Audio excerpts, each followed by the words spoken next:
Dan makan hak orang lain ni jemaah, bukan hanya sekedar mencuri. Kalau mencuri itu jelas, kita tak perlu bincang lagi. Tapi ada perkara-perkara yang mungkin kita rasa biasa, ternyata itu perkara yang bermasalah untuk kita. Di antaranya iaitu ghasab. Tahu ghasab? Ghasab tu mengambil manfaat dari barang yang dimiliki orang lain.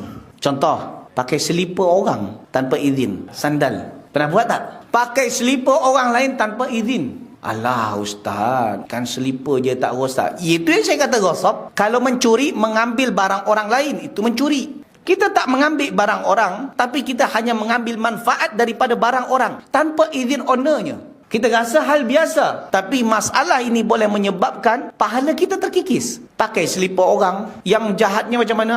Masjid besar, kalau masjid ni okey lagi, ni masjid besar. Dia pakai selipar orang di sana, dia pergi ke belakang, lepas tu ditinggalkan di hujung tu.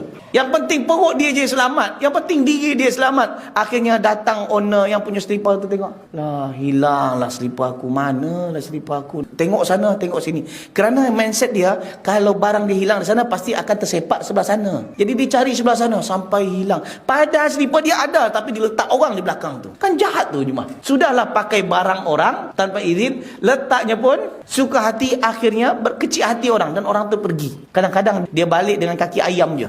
Maksudnya dia tak pakai selipar. Akhirnya dia pun bersuudzon, masjid ni tak aman selipar kita. Kalau bawa selipar pasti hilang. Tengok, dah nama masjid pula yang jadi rosak. Benda yang nampaknya sedikit, tapi itu menjadi masalah untuk kita di akhirat, di alam kubur. Alah ustaz, biasa je ni ustaz. Jangan ambil biasa benda seperti ini. Kerana masalah kecil dalam pandangan kita, dalam pandangan Allah belum tentu kecil. Sehingga dalam surah An-Nur Allah katakan apa? Wa tahsabunahu hayyinan wa huwa indallahi azim. Engkau pandang sesuatu itu remeh, ternyata besar di sisi Allah.